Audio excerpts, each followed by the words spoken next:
የገና በዓልን ዋዜማ ምክንያት በማድረግ በመስቀል አደባባይ የአእላፋት ዝማሬ በኢትዮጵያ ጃንደረባው ትውልድ ኢጃት አማካኝነት እንግዲህ በርካቶች የተገኙበት የዝማሬ ስነ ስርዓት እንግዲህ በደማቅ ስነ ስርዓት እየተከናወነ ይገኛል። ፋና ቴሌቪዥንም ይሄ በቀጥታ ስርጭት እያስመለከተ ይገኛል። በተለይ በፋና ፕላስ ቻናሉ አሁን ደግሞ ወደ መስቀል አደባባይ እናቀናና ድባቡ ምን ይመስላል የሚለውን ባልደረባችንን እናስገባለን።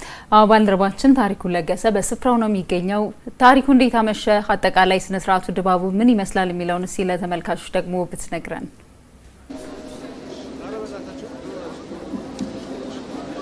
አመሰግናለሁኝ። ሶስተኛው የአእላፋት ዝማሬ በዛሬው ዕለት መርሃ ግብር በመስቀል አደባባይ እየተካሄደ ነው የሚገኘው። ይህ የአእላፋት ዝማሬ እንደሚታወቀው በ2016 ዓመተ ምህረት ነው ጅማሮን ያደረገው። በተለይም በ2016 ዓመተ ምህረት የአእላፍ ዝማሬ በቦሌ መድኃኔዓለም ደብር ሲካሄድ እንግዲህ በርካታ ምእመናን በጋራ ሆነው ለአምላካቸው ምስጋና በዝማሬ የሚያቀርቡበት መርሃ ግብር ነው። ዛሬ ደግሞ ሶስተኛውን የአእላፋት ዝማሬ መርሃ ግብር በዚህ በመስቀል አደባባይ ለመጀመሪያ ጊዜ በመስቀል አደባባይ ማለት ነው እያከናወኑ ነው የሚገኙት። በዚህ መርሃ ግብር እንግዲህ በርካታ ምእመናን ነው በመስቀል አደባባይ ተገኝተው ለአምላካቸው በዝማሬ ምስጋናን እያቀረቡ የሚገኙት። እንደምታወቀው አእላፋት ከስያሜውም ጀምሮ አእላፋት ብዙሃኖች እንደማለት ነው። ብዙሃኖች በጋራ ሆኖ በዝማሬ ማመስገን የሚያመሰግኑበት መርሃ ግብር ነው። ይህ መርሃ ግብር በዋናነት ዓላማው ደግሞ የልደትን በዓል ልደትን በባለቤቱ ቤት በሚል የተጀመረ ነው። ይሄም እንደሚታወቀው የገና በዓል ነው። አሁን ላይ የገና በዓል ዋዜማ ላይ እንደመሆናችን መጠን በየዓመቱ የገና በዓል ሲመጣ በዋዜማው የሚከናወን መርሃ ግብር ነው። ጅማሮንም ያደረገው በ2016 ዓመተ ምህረት ነው።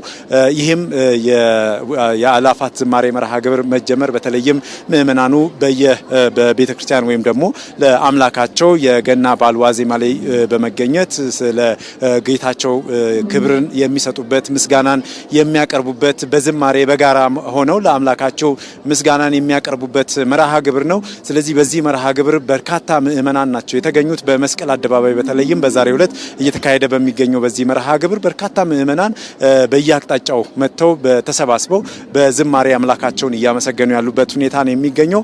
አእላፍ ዝማሬ እንግዲህ የተጀመረውም የዚህ የገና በዓል ዋዜማን መነሻ በማድረግ ወይም ደግሞ የገና በዓል ዋዜማ ሲመጣ በዋዜማው ለአምላክን ለማመስገን ለአምላክ ምስጋና ለማቅረብ በዝማሬ ማመስገኛን መሳሪያ ሆኖ የሚያገለግል ነው። ይሄ የአእላፍ ዝማሬ ማለት ነው።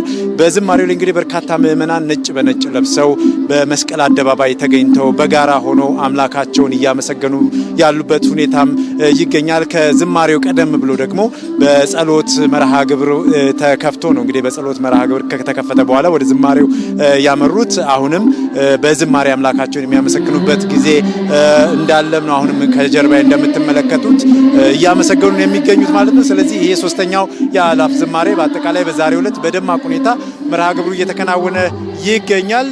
በእኔ በኩል ያሉ መረጃዎች እነዚህ ናቸው። ወደ እናንተ ልመለስ። ታሪኩ ከመስቀል አደባባይ ላደረስከ መረጃ እናመሰግናለን።